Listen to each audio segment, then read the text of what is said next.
खाओ पियो और मौज करो। अंग्रेजी पढ़े लिखे लोग कहते eat drink and B Mary, eat drink and B Mary, खाओ पियो और मौज करो। हमारे यहाँ एक चारवाक जी हुए हैं, उन्होंने कहा यावत जीवेत सुखम जीवेत ऋणम कृत्वा घृतम पिबेत भस्मीभूतस्य देहस्य पुनरागमनम कुतः। जब तक जियो सुख से जियो, कर्ज लेकर घी पियो।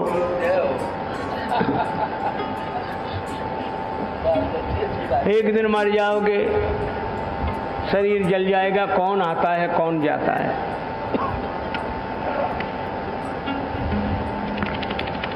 इस भाव का अनुवाद अपनी कविता में इस युग के बड़े यशस्वी कवि, अब दिवंगत हो गए, श्री काका हाथरसी जी ने किया। कह काका कबीराय नाम कुछ रोशन कर जा, कह काका कबीराय नाम कुछ रोशन कर जा, मरना तो है ही कर्जा लेकर मर जा।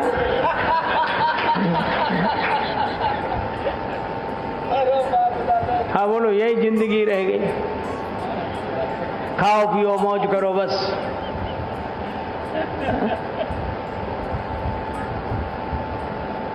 अहबाब क्या कहें, कारे नुमाया कर गए, कॉलेज गए, बीए किया, पेंशन मिली और मर गए।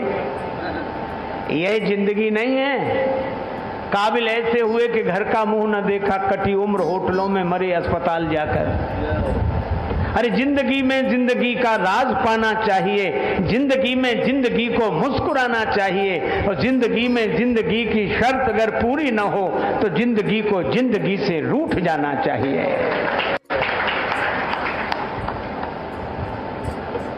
वह जीवन क्या है जिस जीवन का कोई उद्देश्य ना हो। अंधेरी रात में एक मोटरसाइकिल चालक बड़ी तेजी से अपनी मोटरसाइकिल चला रहा था। मजे की बात, उसकी मोटरसाइकिल में लाइट नहीं थी। चौराहे पर खड़े हुए सिपाही ने डंडा दिखा दिखा, ठहरो ठहरो, तुम्हारी मोटरसाइकिल में लाइट नहीं है, कहीं खतरा खा जाओगे। मोटरसाइकिल चालक चिल्ला कर बोला, हम खतरा खाएंगे तब खाएंगे, तुम सामने से हट जाओ क्योंकि इसमें ब्रेक भी नहीं है।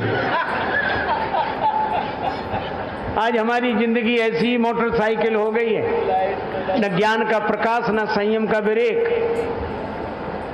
हमारे जीवन में न ज्ञान है और न संयम का ब्रेक है। अज्ञान की अंधेरी रात्रि में उम्र की सड़क पर जिंदगी की मोटरसाइकिल दौड़ती चली जा रही है। इसलिए हमें जीवन बनाना चाहिए। तन को बलि बना लो ऐसा सहले सर्दी वर्षा घाम, और मन को बलि बनाओ ऐसा टेक न छोड़े आठों याम। इसलिए भगवान श्री राम महाराज दशरथ के यहाँ उत्पन्न होते हैं। भगवान श्री राम प्रकट हुए महाराज दशरथ के यहाँ और मारा रावण को। श्री दशरथ जी संयम के स्वरूप हैं। भगवान संयम के यहाँ उत्पन्न होते हैं, संयम के यहाँ प्रकट होते हैं और असंयम को मिटाते हैं। यही भगवान के अवतार का उद्देश्य है। प्रभु चरित्र सुनवे को रसिया, भगवान के चरित्र सुनने के बड़े रसिक हैं। भगवान की बात सुनने के बड़े प्रेमी हैं हनुमान जी। लेकिन एक बात देखो, कथा बाद में काज पहले। राम काज करिवे को आत, राम जी का कार्य करते हैं और राम जी की कथा सुनते हैं। इसका अर्थ हनुमान जी से यह प्रेरणा लेनी चाहिए। कई लोग कहते हम तो आपकी बात कर रहे थे, आपकी बात कर रहे थे। अच्छा, बात तो कर रहे थे पर हमारा काम कर रहे थे कि नहीं? हम जिसकी बात करते हैं सुनते हैं, काम भी तो उसका करना चाहिए। हनुमान जी कहते हैं कि राम जी का कार्य करो और राम जी की कथा सुनो, और राम जी का कार्य व्यवहार में उतारो। काम काज को राम काज समझ कर करो और फिर राम जी की कथा सुनो। यह हनुमान जी के चरित्र से प्रेरणा लेनी चाहिए।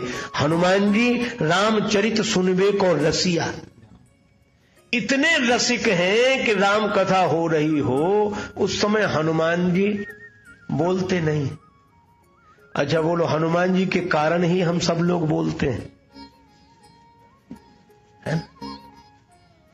आपने देखा होगा जब कोई थोड़ी सी बात जानता है ना, वो बिना बोले नहीं रहता, सुन नहीं पाता हो, जानता हो तो। हमने कई बार देखा, हमारे साथ ऐसी घटनाएं प्राय घटती हैं, लोग आते हैं, हम जैसे ही कोई बात कहेंगे तो पंक्ति दोहा या कुछ तो आगे बोले हाँ हाँ ऐसे, अब आप सुना। हाँ, क्यों? क्योंकि वो यह बताना चाहते हैं कि हम भी जानते हैं। इस जानकारी को बताए बिना वो रह नहीं पाते। पर हनुमान जी आज तक कथा के बीच में बोले नहीं? बोल सकते हैं कि नहीं? ज्ञानी नाम अग्रगण्यम, हनुमान नाटक लिखने वाले हैं श्री हनुमान जी महाराज। राम जी की कथा, हाँ, मौका मिल गया तो वहां कथा सुना देते हैं, और नहीं तो प्रायः कथा सुनते रहते हैं सदा। और इतनी कथा सुनते हैं, हनुमान जी जैसा श्रोता कोई नहीं। अगर एक ही समय में 2 जगह कथाएं हो रही हो तो आप कहोगे कभी यहां चले कि वहां चले, कभी सोचेंगे आज यहां तो फिर कल वहां। लोग कहते हैं कि हम कल नहीं आ पाए, कल वहां चले गए थे, आज यहां आए। पर हनुमान जी यत्र यत्र रघुनाथ कीर्तनम तत्र तत्र कृत मस्तकांजलिम वाष्पवारी परिपूर्ण लोचनम मारुतिम नमत राक्षसांतकम। हनुमान जी बराबर कथा में रहते हैं, राम कथा में रहते हैं, आज भी है, अभी भी है। जहां जहां राम जी की कथा वहां वहां हनुमान जी अवश्य अवश्य अवश्य रहते हैं। एक सज्जन बोले रहते हैं तो दिखते क्यों नहीं? हमने कहा कि दिखते, उन्होंने दिखना बंद कर दिया, रहते तो अभी भी। क्यों? बोले दिखने से उनके साथ एक घटना घट गई थी। हमारे तुलसीदास जी महाराज सदगुरु चक्रवर्ती सुच सरल संत श्री तुलसी गुण गायक सीताराम जी के। सदगुरु चक्रवर्ती सुच सरल संत श्री तुलसी गुण गायक सीताराम जी के।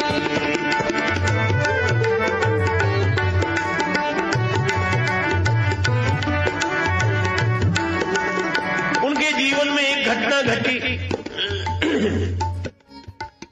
रत्नावली जी के वियोग में व्यथित होकर ससुराल पहुंच गए रात्रि के समय। मुर्दे को नाव समझकर, सांप को रस्सी समझकर पहुंच भवन में प्रिया के सन्मुख खड़े थे खोए खोए।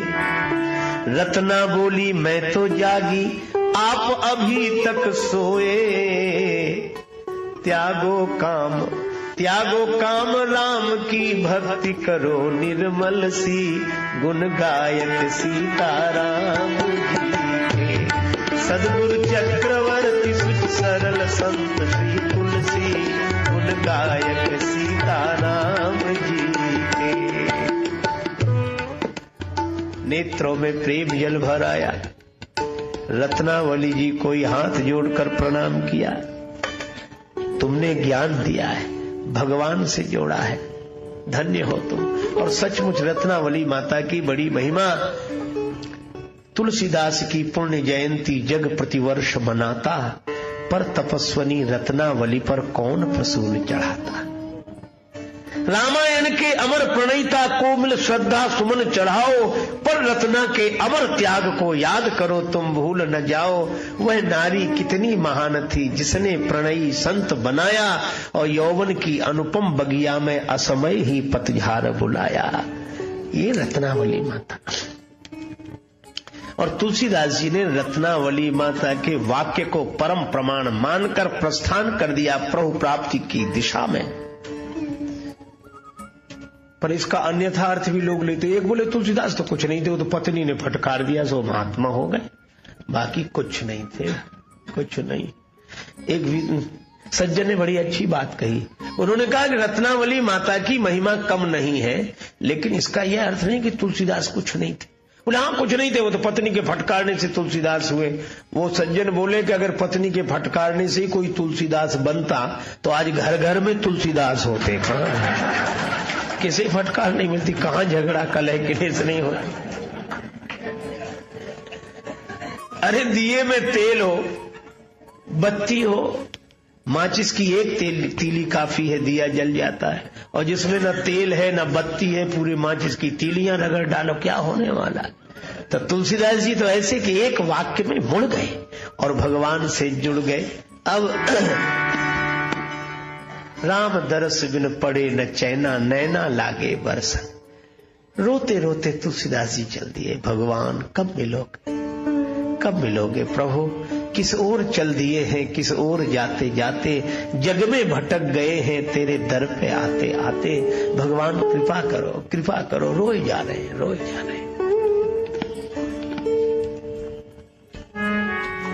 हरि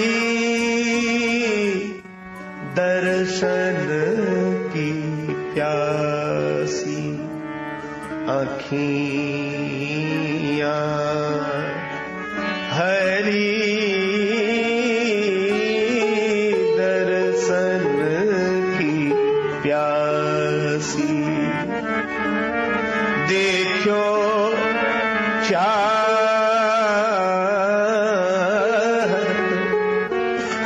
कमल नयन को, निस दिन रहत उदासी। अखियां हरि दर्शन की प्यासी,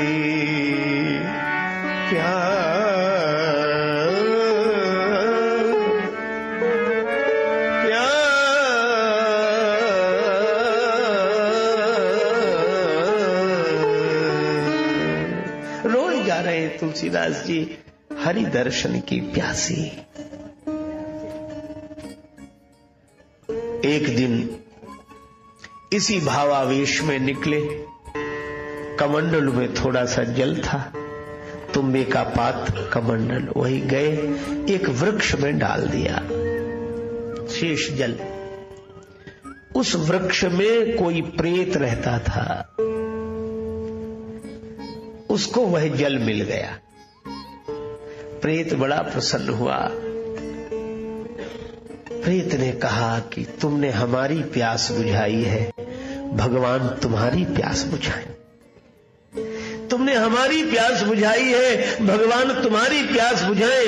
तुलसीदास जी बोले मुझे तो केवल भगवान के दर्शन की प्यास है। क्या तुम भगवान से मिला सकते हो?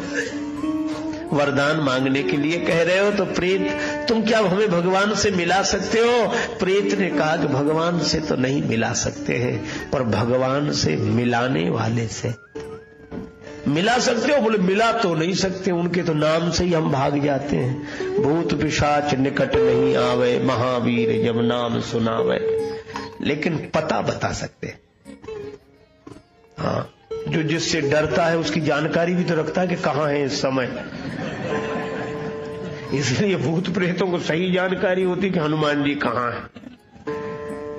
पक्का भरोसा, कहां मिलेंगे। और शंकर जी तो तुलसीदास जी को काशी बुलाना चाहते थे, इसीलिए अपना कोई प्रेत भेज दिया होगा। उनकी भूत प्रेतों की क्या कमी उनके पास। प्रेत ने कहा हनुमान जी हैं राम जी से मिलाने वाले, कहां मिलेंगे? राम कथा में। क्यों? रामचरित सुनिवे को रसिया, रामचरित सुनिवे को रसिया। राम लखन सीता मन बसिया, राम लखन सीता मन बसिया। रामचरित सुनिवे को रसिया, रामचरित।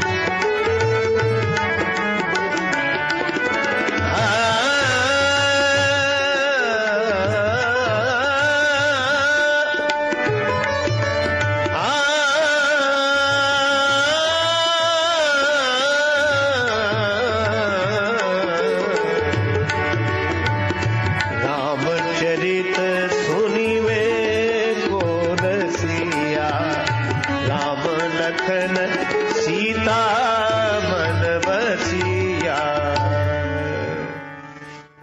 हनुमान जी कहाँ मिलेंगे? प्रभु चरित्र सुनिवे को सिया रामचंद्र सुनने के रसिक हैं, कथा में मिलेंगे। लेकिन एक बात है, तुलसीदास जी ने पूछा कि हम कैसे जानेंगे? अनेक श्रोता है, हनुमान जी अपने असली रूप में तो आते नहीं होंगे, किसी न किसी वेश में छिपकर आते होंगे, तो हम कैसे पहचानेंगे कि यही हनुमान जी? प्रयत्न का एक ही पहचान है, गंगा जी किनारे काशी में जहां राम कथा होती है, स्थान बताया, वहां हनुमान जी श्रोताओं में आते हैं। पहचान क्या? कहा कि जो कथा में सबसे पहले आ जाए और सबके जाने के बाद जाएं, वही हनुमान जी। पहचान बताई। तुलसीदास जी काशी में आ गए। हनुमान जी सबसे पहले आते हैं और सबसे बाद में जाते हैं। है तो कंचन वर्ण विराज सुवेशा, स्वर्ण शैलाभ देह में, लेकिन अपनी काया कोढ़ी की बनाकर आते, कोढ़ी के वेश में, टाट पट्टी लपेटे एक तरफ बैठे। जब तक कथा होती हाथ जोड़े रहते, सिर झुकाए रहते और आंसू बरसते रहते।